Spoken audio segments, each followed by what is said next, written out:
Crecer en la Fe presenta el estudio de las Sagradas Escrituras. Será de mucho provecho para tu crecimiento espiritual. Bienvenido.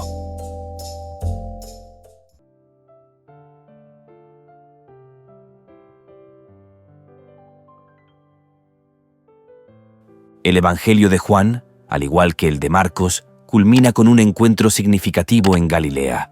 Este encuentro no solo marca el final del Evangelio, sino que también nos ofrece una última lección profunda sobre cómo conocemos a Jesús y a la palabra de Dios.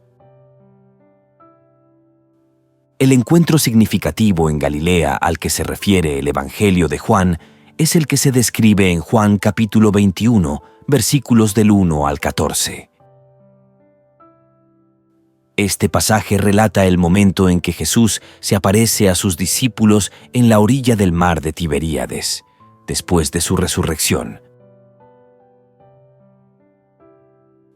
Es un encuentro crucial porque no solo confirma la resurrección de Jesús, sino que también es una oportunidad para que los discípulos aprendan una lección importante sobre la fe, la obediencia y su relación con Él.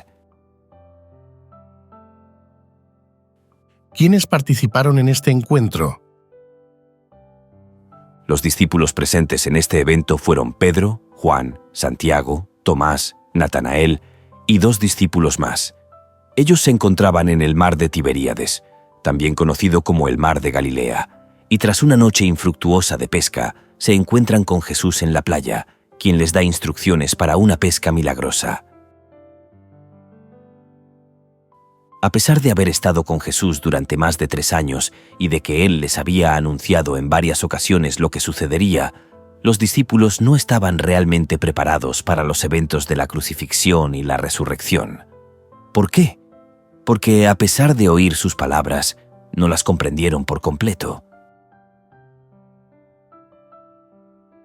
Esto nos recuerda un riesgo que aún enfrentamos hoy en día: oír o leer la palabra de Dios sin escucharla verdaderamente, sin prestarle atención, sin quedarnos en ella, sin permitir que transforme nuestras vidas.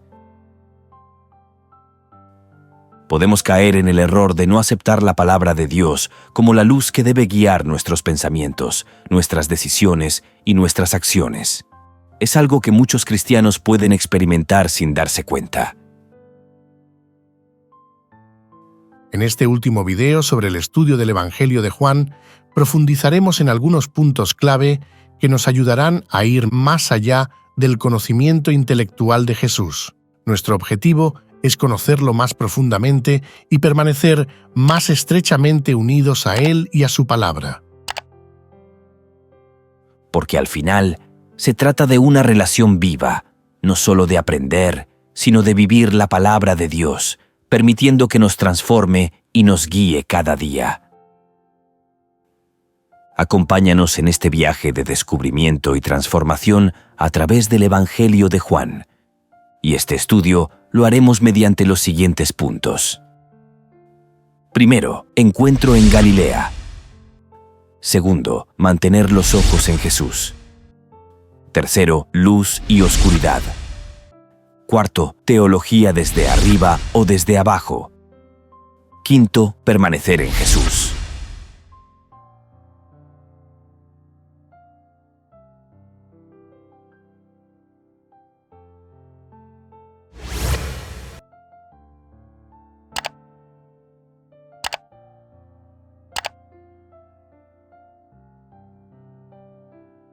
Encuentro en Galilea.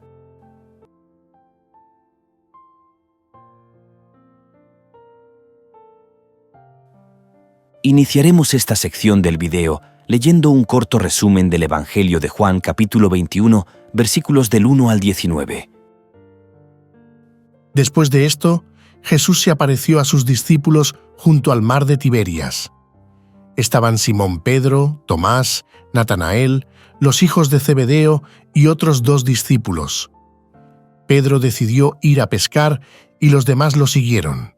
Pasaron la noche sin pescar nada. Al amanecer, Jesús se presentó en la playa, pero los discípulos no lo reconocieron. Les dijo que echaran la red a la derecha de la barca y al hacerlo, pescaron una gran cantidad de peces. El discípulo amado reconoció a Jesús, y Pedro, al saber que era él, se echó al mar. Al llegar a la orilla, vieron brasas y pescado. Jesús les invitó a comer y les pidió traer los peces que habían pescado. Había 153 peces, pero la red no se rompió. Después de comer, Jesús preguntó a Pedro 3 veces si lo amaba, y Pedro respondió afirmativamente cada vez. Jesús le encomendó apacentar sus ovejas y le predijo que moriría glorificando a Dios. Finalmente le dijo: «Sígueme». Teniendo en cuenta el anterior resumen bíblico, respondamos la siguiente pregunta. ¿Qué verdades cruciales se revelan aquí, especialmente acerca de la gracia de Dios y la humildad humana?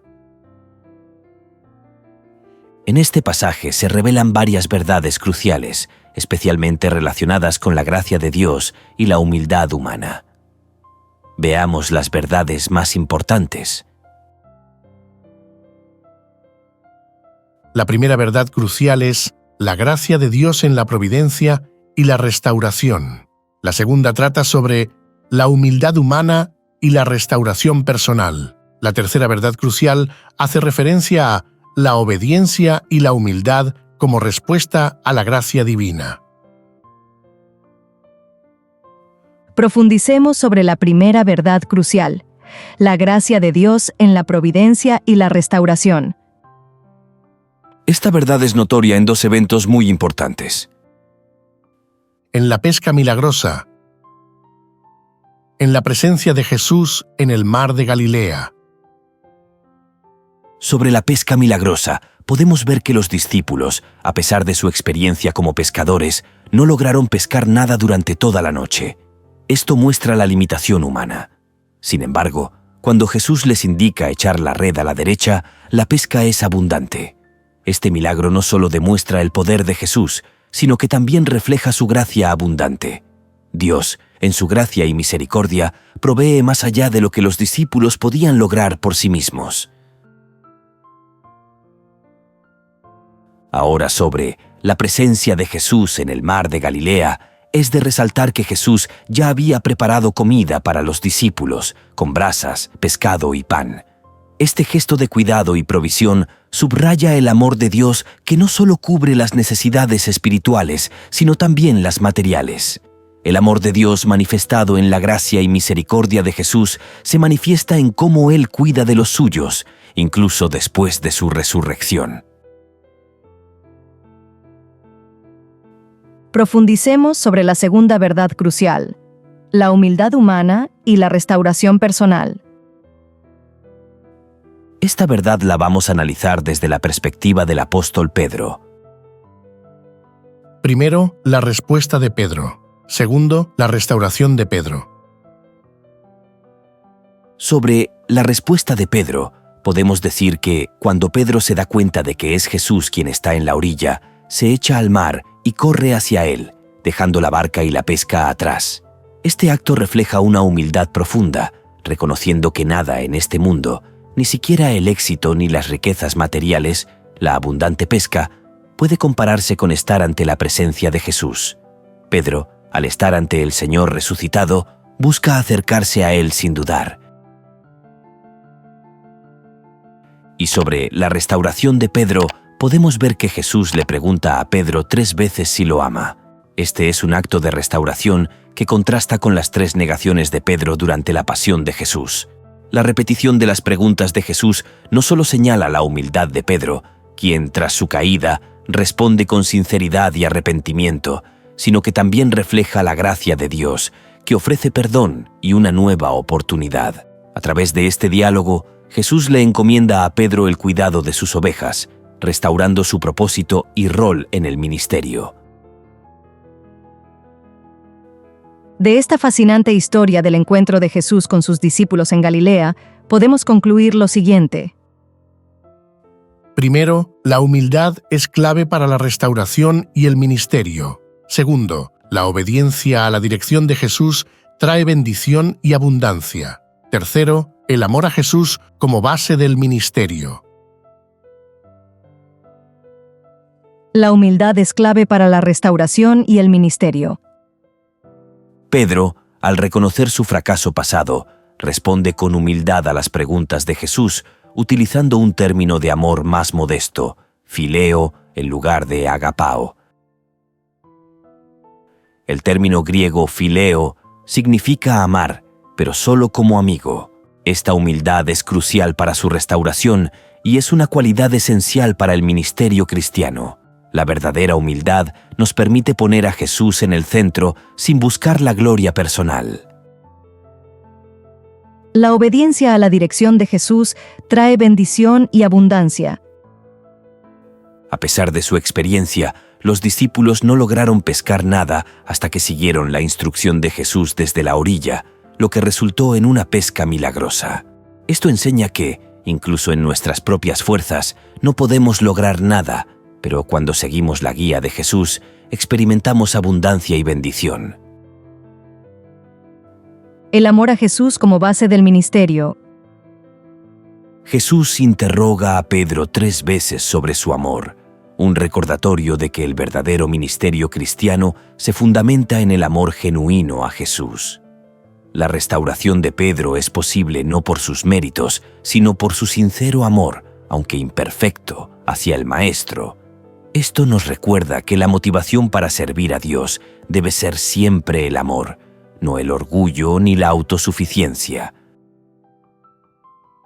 La restauración de Pedro y su papel como líder de la iglesia primitiva es una de las pruebas más contundentes de que Jesús resucitó. Sería difícil explicar la prominencia de Pedro si Jesús no lo hubiera restaurado al ministerio en presencia de los otros discípulos.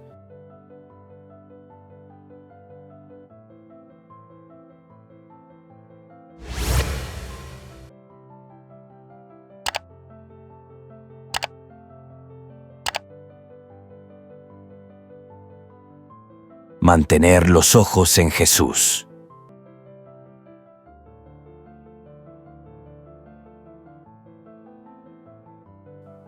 A continuación, vamos a leer en el Evangelio de Juan el capítulo 21, versículos del 20 al 22. Volviéndose Pedro, vio que les seguía el discípulo a quien amaba Jesús, el mismo que en la cena se había recostado al lado de él, y le había dicho: «Señor, ¿quién es el que te ha de entregar?». Cuando Pedro le vio, dijo a Jesús: «Señor, ¿y qué de éste?». Jesús le dijo: «Si quiero que él quede hasta que yo venga, ¿qué a ti? Sígueme tú». Teniendo en cuenta el anterior texto, respondamos los siguientes interrogantes. ¿Qué pregunta llevó a Pedro por un camino equivocado? ¿Cómo enderezó Jesús el camino del discípulo? En Juan capítulo 21, versículos 20 del 20 al 22, Pedro, al ver a Juan siguiéndolos, le pregunta a Jesús: «Señor, ¿y este qué?».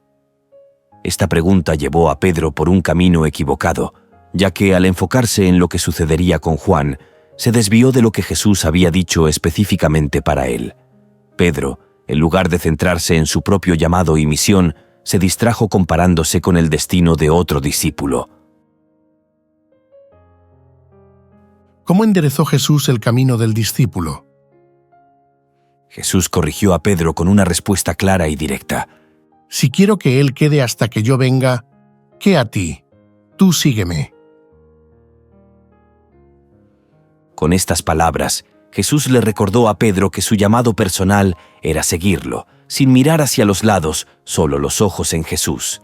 Jesús le mostró que cada discípulo tiene un camino único y que lo importante es enfocarse en la obediencia personal y en seguir a Cristo, en lugar de comparar su camino con el de los demás. Al restaurar a Pedro en el ministerio, Jesús había predicho la forma en que este discípulo iba a morir. De cierto te digo, cuando eras más joven te ceñías e ibas a donde querías, mas cuando ya seas viejo, extenderás tus manos y te ceñirá otro y te llevará a donde no quieras». Parece que Pedro también sentía curiosidad por la muerte de Juan.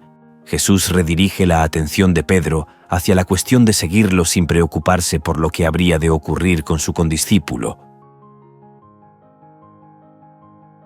La lección espiritual que Jesús impartió a Pedro e imparte a todos nosotros es que el seguir a Cristo no debe depender de lo que otros hagan o dejen de hacer, sino más bien de lo que Dios tiene planeado para cada uno de nosotros.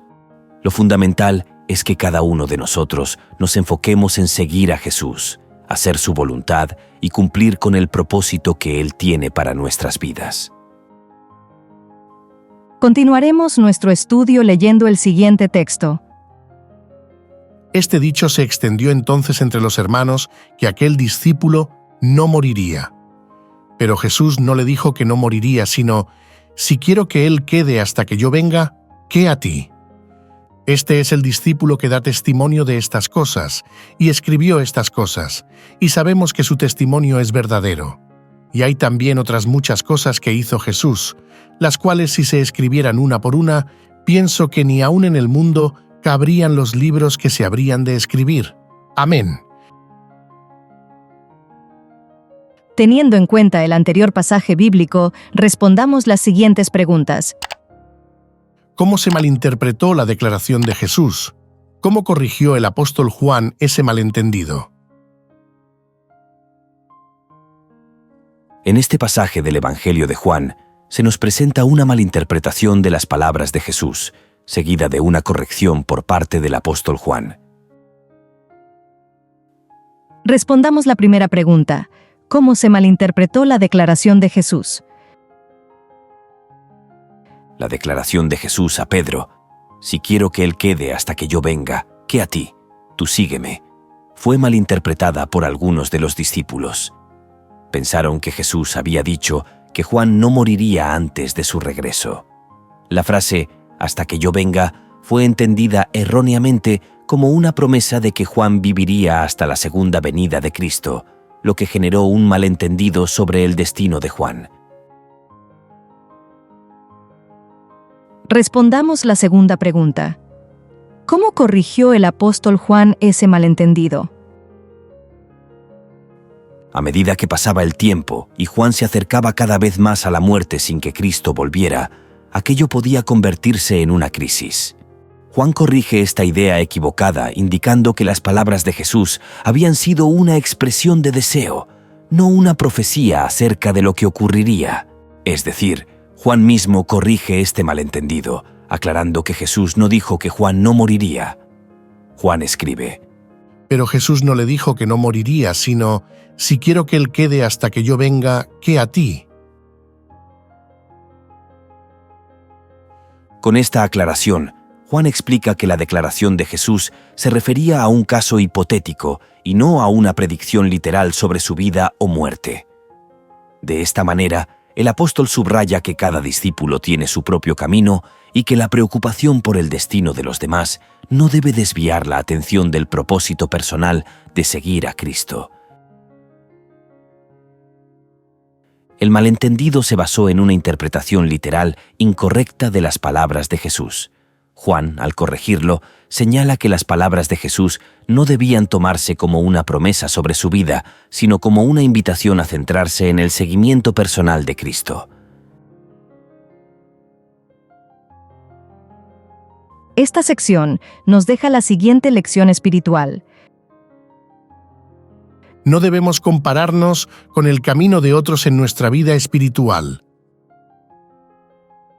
Jesús, al corregir a Pedro, le dijo: «Si quiero que él quede hasta que yo venga, ¿qué a ti? Tú sígueme». Esta enseñanza resalta la importancia de centrarnos en nuestro propio llamado y misión, sin distraernos con el camino de otros. En la vida cristiana, es fácil caer en la tentación de comparar nuestras experiencias, bendiciones o destinos con los de otros. Sin embargo, cada creyente tiene un camino único trazado por Dios. En lugar de enfocarnos en lo que los demás hacen o en lo que Dios tiene para ellos, debemos centrarnos en seguir a Jesús con obediencia, sin desviar nuestra atención hacia las circunstancias de los demás. La verdadera satisfacción y crecimiento espiritual vienen de cumplir con el propósito personal que Dios tiene para cada uno de nosotros.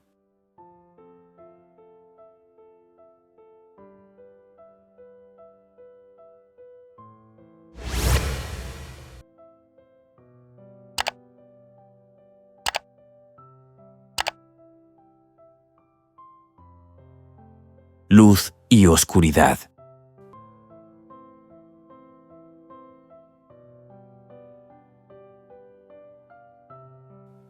El mundo está en tinieblas, rehúye la luz y no puede, por sí solo, encontrar el camino hacia el Dios verdadero, el Dios personal de la creación, la revelación y la redención. A continuación, vamos a leer varios pasajes relacionados con la luz y la oscuridad. En él estaba la vida, y la vida era la luz de los hombres. La luz en las tinieblas resplandece, y las tinieblas no prevalecieron contra ella. Hubo un hombre enviado de Dios, el cual se llamaba Juan. Este vino por testimonio para que diese testimonio de la luz, a fin de que todos creyesen por él. Y esta es la condenación, que la luz vino al mundo, y los hombres amaron más las tinieblas que la luz, porque sus obras eran malas, porque todo aquel que hace lo malo aborrece la luz y no viene a la luz, para que sus obras no sean reprendidas, mas el que practica la verdad viene a la luz, para que sea manifiesto que sus obras son hechas en Dios. Él era antorcha que ardía y alumbraba, y vosotros quisisteis regocijaros por un tiempo en su luz. Otra vez, Jesús les habló diciendo: Yo soy la luz del mundo, el que me sigue no andará en tinieblas, sino que tendrá la luz de la vida. Me es necesario hacer las obras del que me envió, entre tanto que el día dura. La noche viene, cuando nadie puede trabajar. Respondió Jesús: ¿No tiene el día 12 horas? El que anda de día no tropieza, porque ve la luz de este mundo, pero el que anda de noche tropieza, porque no hay luz en él. Entonces Jesús les dijo: Aún por un poco está la luz entre vosotros, andad entre tanto que tenéis luz, para que no os sorprendan las tinieblas, porque el que anda en tinieblas no sabe a dónde va. Teniendo en cuenta los anteriores textos, respondamos la siguiente pregunta. ¿Qué gran contraste se presenta aquí y por qué es tan fundamental para comprender la verdad? En anteriores pasajes de Juan se presenta un gran contraste entre la luz y las tinieblas, una imagen simbólica que es central en el Evangelio de Juan. A lo largo de estos versículos, Jesús se presenta como la luz que ilumina el mundo, mientras que aquellos que rechazan esa luz siguen en la oscuridad o las tinieblas. Veamos el análisis de los anteriores pasajes. Primero, en Juan capítulo 1 muestra a Jesús como la luz que vino al mundo para dar vida, pero muchos no lo reconocieron ni lo aceptaron. Segundo, en Juan capítulo 3, presenta la luz, Jesucristo, como una revelación moral, pero las tinieblas, el rechazo de la verdad, prevalecen en aquellos cuyas acciones están alineadas con el pecado. Tercero, en Juan capítulo 5, Jesús se describe aquí como luz, pero, a pesar de su brillo, muchos solo se acercaron a él superficialmente y no aceptaron la verdad completamente. Cuarto, en Juan capítulo 8, Jesús afirma ser la luz que guía a los hombres fuera de la oscuridad espiritual hacia la vida eterna. Quinto, en Juan capítulo 9, Jesús subraya que Él es luz en un mundo que está marcado por la oscuridad del pecado y la ignorancia. Sexto, en Juan capítulo 11, muestra que la luz es necesaria para caminar correctamente. Sin la luz de Jesús, las personas tropiezan espiritualmente. Séptimo, en Juan capítulo 12, Jesús hace un llamado a aprovechar la luz mientras está disponible, pues la oscuridad, la ignorancia y el pecado puede venir rápidamente si se rechaza la luz. Sobre la primera parte de la pregunta, ¿qué gran contraste se presenta aquí? Podemos decir que el gran contraste es la luz versus las tinieblas. Veamos.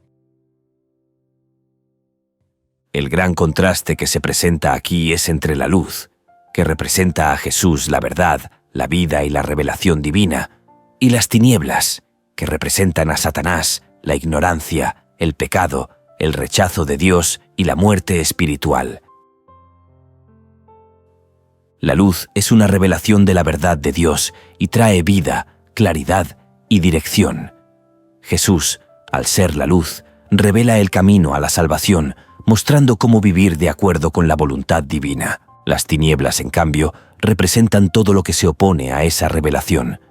Es el rechazo a la verdad de Dios, una elección consciente de vivir en el pecado, lejos de la luz de Cristo. Sobre la segunda parte de la pregunta, ¿por qué es tan fundamental para comprender la verdad? Podemos decir lo siguiente.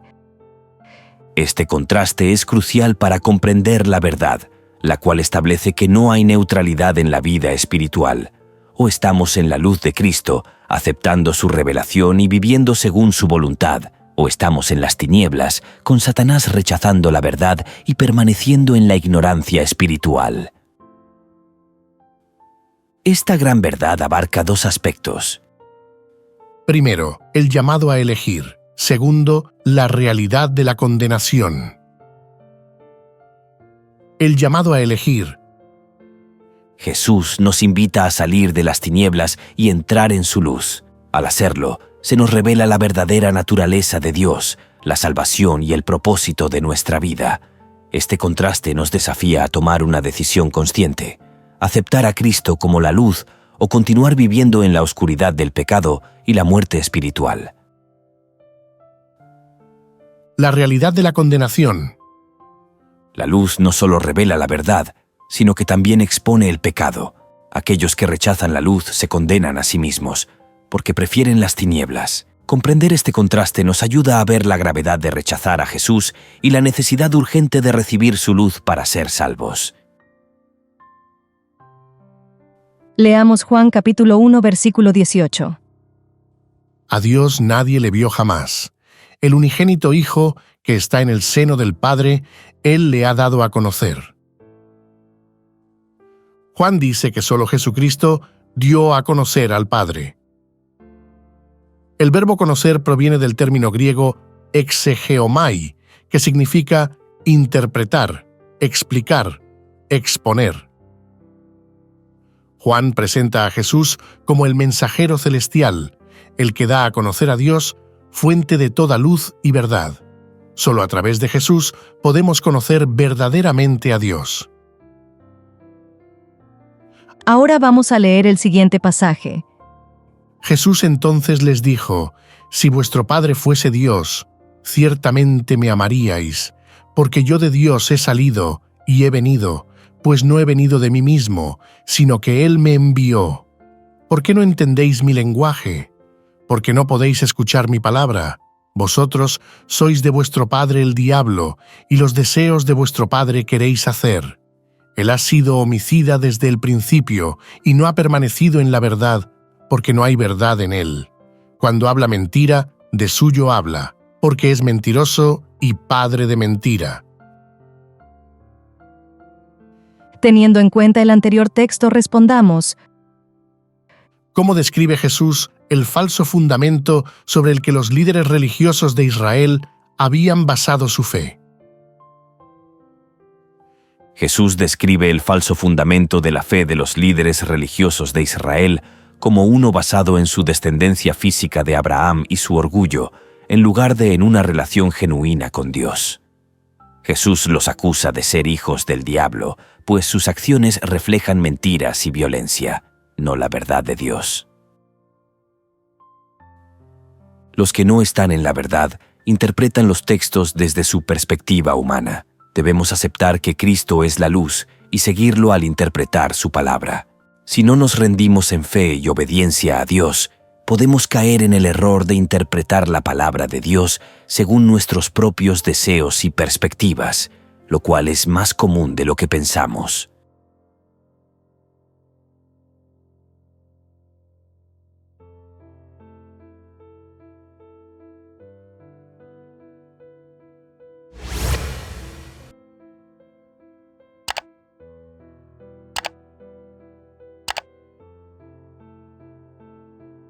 teología desde arriba o desde abajo.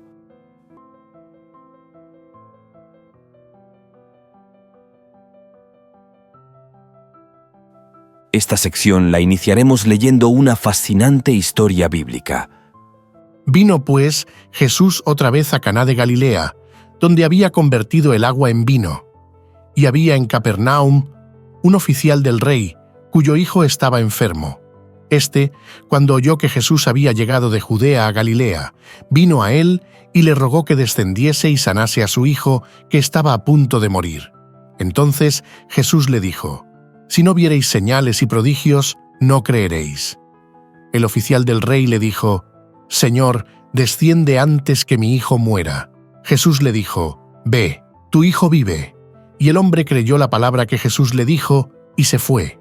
Cuando ya él descendía, sus siervos salieron a recibirle y le dieron nuevas diciendo: «Tu hijo vive». Entonces él les preguntó a qué hora había comenzado a estar mejor. Y le dijeron: «Ayer a las 7 le dejó la fiebre». El padre entonces entendió que aquella era la hora en que Jesús le había dicho: «Tu hijo vive», y creyó él con toda su casa. Esta segunda señal hizo Jesús cuando fue de Judea a Galilea. Teniendo en cuenta el anterior pasaje bíblico, respondamos la siguiente pregunta. ¿Qué problema llevó al funcionario a Jesús y cuál era la verdadera cuestión subyacente? El problema inmediato que llevó al funcionario a Jesús fue la enfermedad terminal de su hijo. Sin embargo, la verdadera cuestión subyacente era la falta de fe del funcionario. Jesús le señaló que la gente solo creía cuando veía señales y milagros. A través de este encuentro, Jesús no solo sanó al hijo, sino que también enseñó al funcionario y a los que lo rodeaban sobre la importancia de la fe genuina, sin necesidad de ver milagros para creer. El funcionario pasó de buscar solo una solución temporal a su problema físico a una comprensión más profunda de quién era Jesús, confiando en su palabra y creyendo en él. La verdadera cuestión subyacente era, por tanto, el llamado a la fe más allá de las señales visibles, reconociendo a Jesús no solo como sanador, sino como el Mesías. Esta historia milagrosa nos enseña dos tipos de teología utilizadas por los hombres. La primera, la teología desde abajo. La segunda, la teología desde arriba. La teología desde abajo. Este hombre se acercó a Jesús, pero solo creería si su hijo era sanado. Su teología era una teología desde abajo, que establece reglas humanas para Dios y su palabra, poniendo ideas limitadas y subjetivas como autoridad final para interpretar las Escrituras, lo cual es una trampa peligrosa. La teología desde arriba. Por el contrario, la teología desde arriba responde por fe, creyendo primero en Dios y en su palabra. Debemos creer las palabras de la Escritura si queremos creer las palabras de Jesús. Jesús dijo: Si ustedes permanecen en mi palabra, son realmente mis discípulos. Si dudamos de la palabra de Dios, su palabra no puede permanecer en nosotros. Jesús dijo: El que me rechaza y no recibe mis palabras tiene quien lo condene. La palabra que he hablado lo condenará en el día final, porque yo no hablé de mí mismo. El Padre que me envió, Él me ordenó qué decir y qué enseñar. Escuchar la palabra de Dios es algo más que una ingestión pasiva de información. Significa hacer la voluntad de Dios como respuesta activa al hecho de escucharla. Jesús dijo: El que quiera hacer la voluntad de Dios conocerá si la doctrina es de Dios o si yo hablo por mi propia cuenta. Esta dinámica de oír y poner en práctica la palabra de Dios es una expresión de amor hacia Él. El que me ama guardará mi palabra, y mi Padre lo amará, y vendremos a Él y habitaremos en Él. De este estudio podemos extraer dos lecciones espirituales. Primero, la importancia de la fe más allá de las señales. Segundo, escuchar y obedecer la palabra de Dios como una expresión de amor.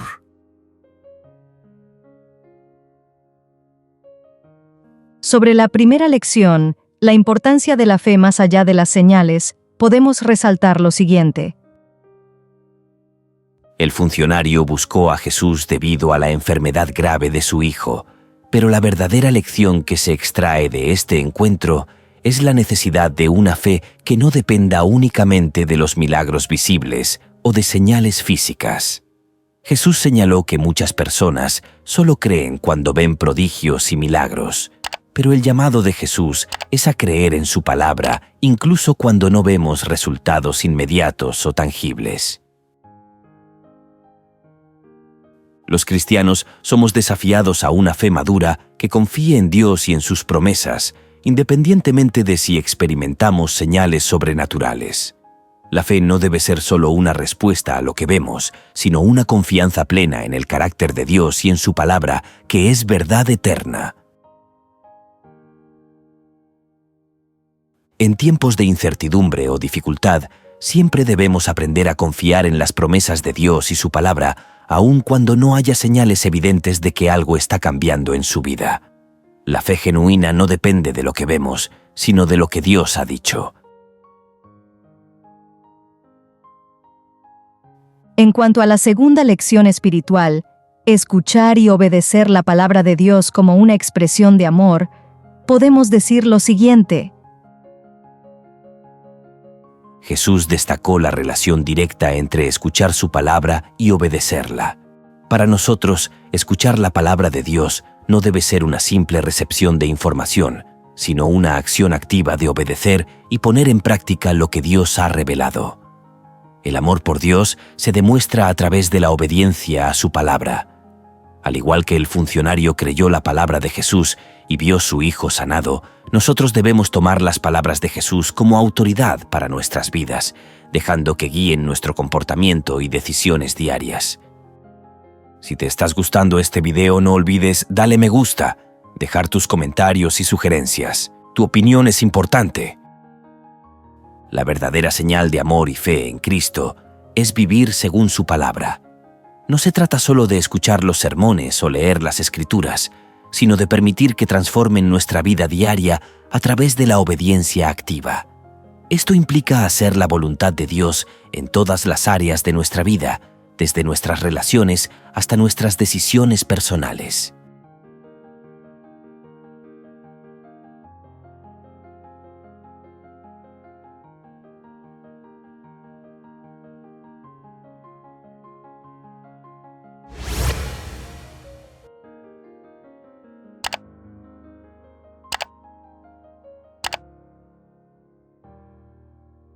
Permanecer en Jesús.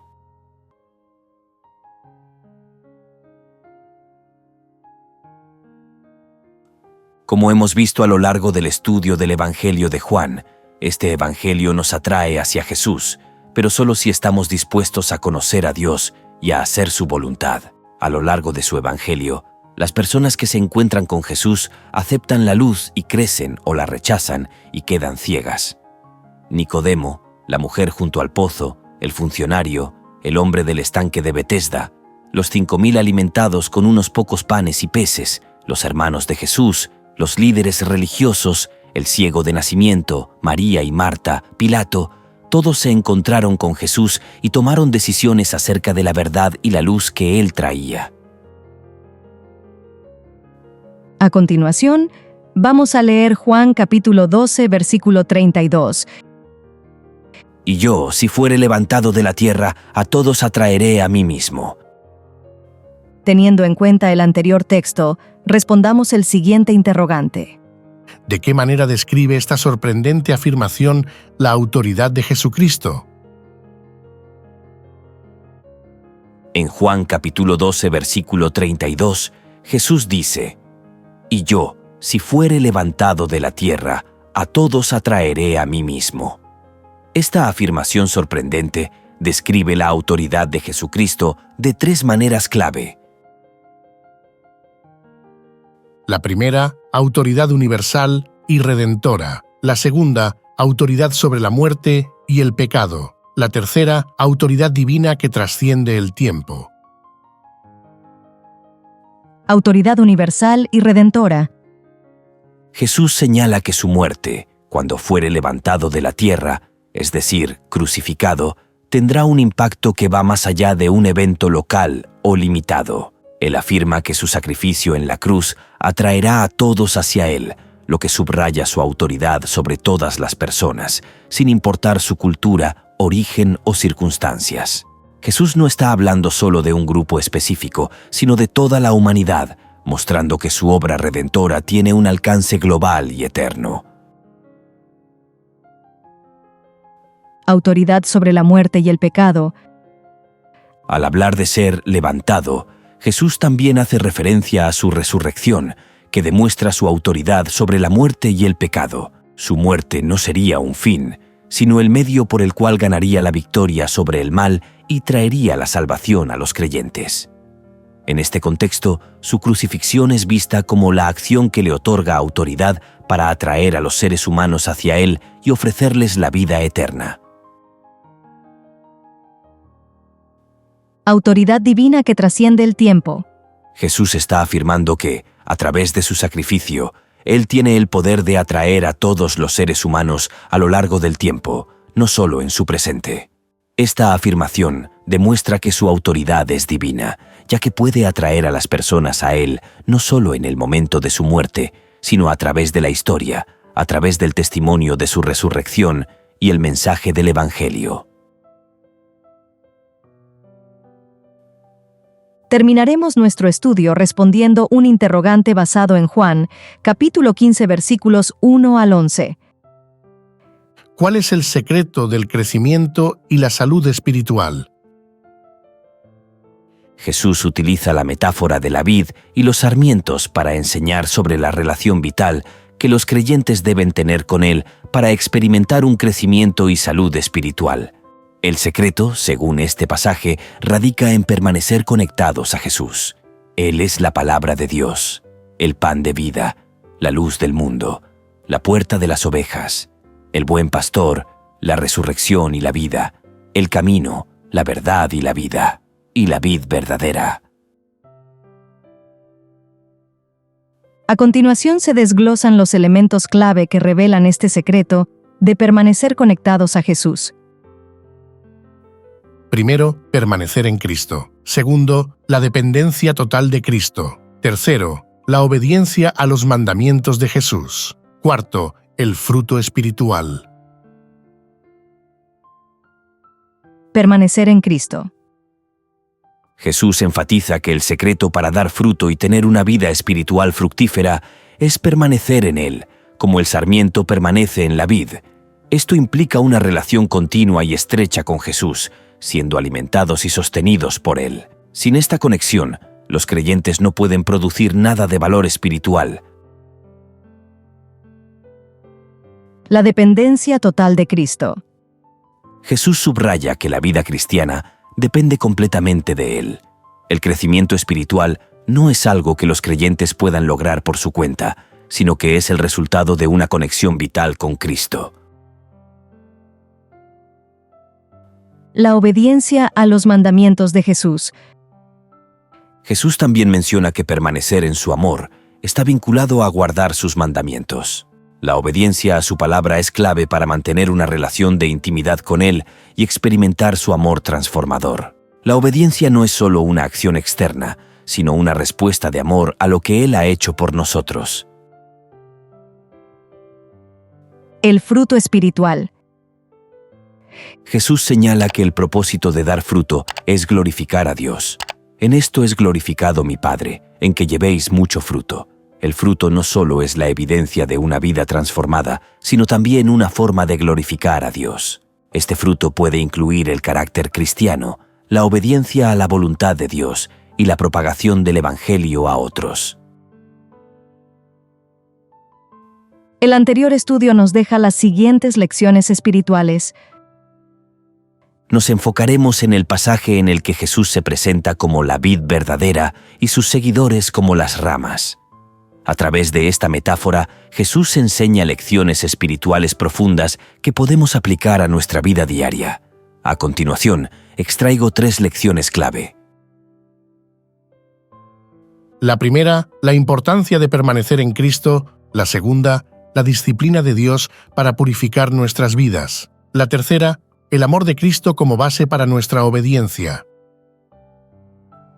En esta oportunidad solo explicaremos la lección espiritual número 2. Si desea las otras explicaciones, hazlo saber en los comentarios. La disciplina de Dios para purificar nuestras vidas. Jesús enseña que todo pámpano que en mí no lleva fruto, lo quitará, y todo el que lleva fruto, lo podará, para que lleve más fruto. Este versículo nos muestra que, aunque somos sus hijos, Dios a veces permite procesos de poda en nuestras vidas. La poda espiritual puede ser dolorosa, pero tiene un propósito: purificarnos y hacernos más productivos. Esto puede incluir momentos de prueba, corrección o dificultades, pero estas experiencias son necesarias para que crezcamos y maduremos en nuestra fe. Las pruebas y desafíos que enfrentamos no son señales de abandono por parte de Dios, sino oportunidades para que Él nos transforme y nos haga más fructíferos en el reino de Dios. La disciplina es una expresión de su amor.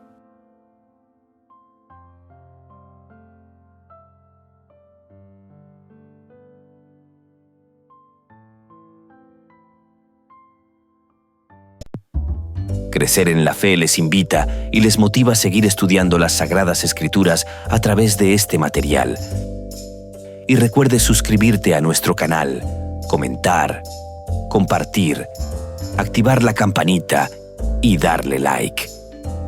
Esto será de gran ayuda para el crecimiento de nuestro ministerio y así poder llegar a muchas personas más. Muchas gracias por tu apoyo. Dios te bendiga.